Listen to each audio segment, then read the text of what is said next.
Ini air laut udah di atas jalan ini.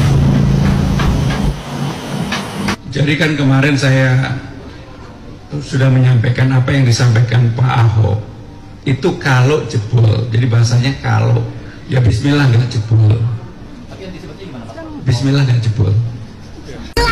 24 jam 08 bahwasanya air pas. Hey guys, kalau saya ikutan cara berpikir radikal, saya mungkin kalimatnya harap maklum kalau saya bilang Amin Rais dan kawan-kawan yang menolak IKN, yang menyebut IKN mangkrak, segera buatkan kerangkeng di sana sampai tenggelam. Itu aja jawabannya. Karena mereka itu bukanlah bagian yang memikirkan masa depan bangsa dan turunan-turunannya, termasuk si Roy Suryo yang sebentar lagi di kerangkeng. Kalau bisa di sana aja di kerangkeng tuh, karena membuat keributan saja di negeri ini. Ya, sadar nggak kalian pentingnya pindah ke IKN itu? Bahkan kamu bilang, si Rocky Gerung bilang dijual nggak laku, ini nggak laku. Dia sendiri tidak ngerti, mengaku profesor, tidak bisa membedakan antara mengundang investasi dan menjual. Itu namanya saja ibu kota negara Nusantara. Gitu loh, cara berpikirnya sederhana ya. Oke, Amin Rais, segera kamu minta di bantaran itu rumah kalian, karena kalian menolak IKN. Selebeo.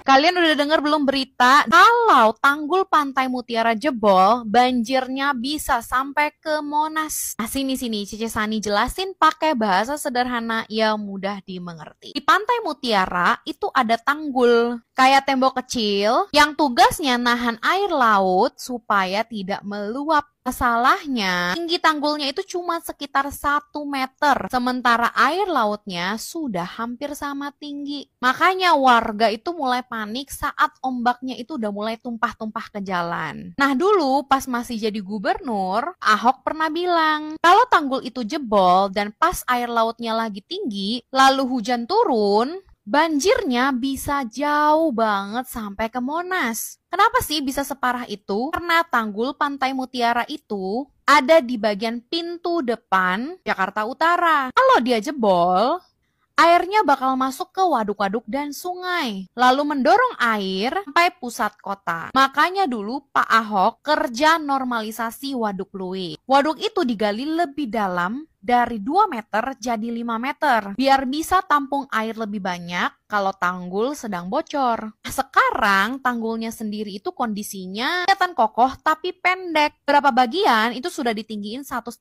meter, tapi sebagian tuh masih rendah dan ombaknya suka tumpah-tumpah. Nah, para pengamat bilang kalau tanggulnya beneran jebol, bukan cuma Jakarta Utara yang banjir. Radiusnya bisa puluhan kilometer. Bayangin aja, hujan deras, ditambah air laut pasang, tambah air kiriman dari Bogor, sama dengan paket lengkap banjir besar. Makanya banyak yang bilang pemerintah tuh harus serius memperbaiki tanggulnya, bukan cuma wacana. Ada sih rencana untuk bikin giant seawall, tanggul raksasa buat nahan air laut. Tapi masih dalam tahap perencanaan. Intinya videonya tuh bukan cuma dramatisasi aja ya, tapi memang kondisinya lagi rawan. Semoga tanggulnya cepat diperbaiki biar warga Jakarta Utara aman. Menyampaikan hasil komunikasi saya dengan Pak Gubernur pada malam tadi ya. Jadi begini Mang, ini perintah langsung Pak Gubernur bahwa aliran sungai ini harus lebar. Berarti Amang harus bekerja dari Purut sana. Ya, lebar.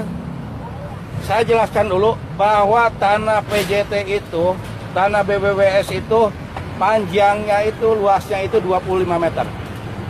Ya. Nah, kenapa Pak Gubernur aliran sungai supaya besar? Karena yang pertama menghindari munculnya bangli-bangli lagi. Itu ya. Khawatir ketika Pak Gubernur tidak menjabat lagi, ini lalai dalam pengawasan. Ya, dari pihak PJT maupun BBWS, ya nggak, yang mengelola tanah tersebut. Maksud dan tujuan Pak Gubernur itu Kenapa aliran sungai itu harus kembali lagi? Yang pertama adalah ingin menyelamatkan aset negara yang dimiliki oleh negara, itu harus dikembalikan lagi kepada negara sesuai dengan fungsinya. Ya, karena Pak Gubernur sekarang ini semua monitor. Apa pemberitaan muncullah sana sini, ada kepentingan, itu menimbulkan fitnah-fitnah kalau menurut saya. Ya, makanya Pak Gubernur malam telepon kepada saya, lebar lagi. Aliran sungai yang 25 meter itu tidak boleh diganggu gugat. Seandainya ada bangunan-bangunan liar, bongkar. Aliran sungainya jadikan 15 meter. Itu Pak Gubernur loh. Ya. Kalau 25 berarti kanan kiri tanggul itu hanya 5 meter. Ya. 5 meter tanggul, sebelah kanan 5 meter, aliran sungainya 10 meter. Itu Pak Gubernur. Ya. Karena sekarang saya perhatikan itu banyak orang yang mengklaim, pada muncul ini tanah milik dengan alasan ini gambarnya dari dari sertifikat, gambar sertifikatnya ada. Terus kalau seperti begitu, aliran sungai kemana? Benar nggak? Itulah adalah salah satu pertanyaan Pak Gubernur. Kita sebagai pelaksana, Amang sebagai operator, saya sebagai yang ditugaskan pelaksana ini, ya tadi, perintah Pak Gubernur, aliran sungai tanah BBWS itu tolong diselamatkan. Jangan kurang dari 25 meter. Ya, itu mutlak tanah negara, bukan tanah masyarakat. Makanya hasil rapat sekarang itu akan turun langsung tim pengukur, tim penyelamat tanah-tanah negara ini. Emang sekarang ini harus diselamatkan tanah negara. Karena dengan kebijakan itu, Pak Gubernur ini lebih mementingkan kepada masyarakat banyak, bukan kepentingan pribadi. Ya, itu. Nah, maka daripada itu, tadi saya juga sudah ingatkan. Cobalah masyarakat ini sadar. Ini kepentingan bersama, kepentingan masa depan. Bagaimana sekarang tanah negara kalau dimiliki oleh perorangan, kepentingan pribadi, bagaimana masa depan anak-anak kita dan cucu-cucu kita? Itu harus diperhatikan. Ya nggak? Sedangkan jumlah penduduk semakin banyak, sekarang ekosistem penghijauan semakin gundul, tapi aliran sungai sekarang itu kelihatannya ditutup. Bagaimana ntar bencana alam ke depannya akan terjadi? Itu kan harus kita pikirkan. Makanya saya punya Pak Gubernur dengan sigap tegap ingin menyelamatkan aset negara. Saya tahu persis bahwa ini adalah perintah Presiden Prabowo. Saya mendengar langsung. Ya enggak? Ya. Harus diawali di Jawa Barat, bahwa gubernur yang paling tegas itu Jawa Barat.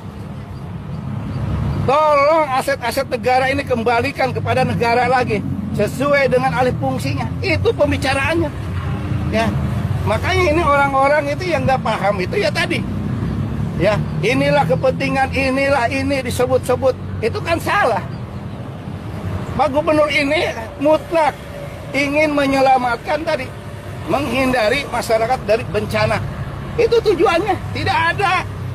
Ya, tidak ada yang lain-lain. Makanya saya kadang-kadang bingung. Kalau berpendapat masyarakat ini pusing lang, ya. Mamang sebagai operator udah lakukan, ya. Dari sana dulu kita geruk lagi, perbesar lagi, jadikan kali ini 15 meter. Itu perintah Pak Gubernur, ya gak? Buang tanahnya kanan kiri. Karena apa? Takutnya kalau ini masih lebar, ntar dimanfaatkan orang lain, orang lagi akan timbul, tidak akan selesai permasalahan ini. Ya nggak? Orang kan sekarang ini hanya memikirkan hasilnya aja, benar nggak? Tidak memikirkan dampaknya. Banyak kejadian contoh itu.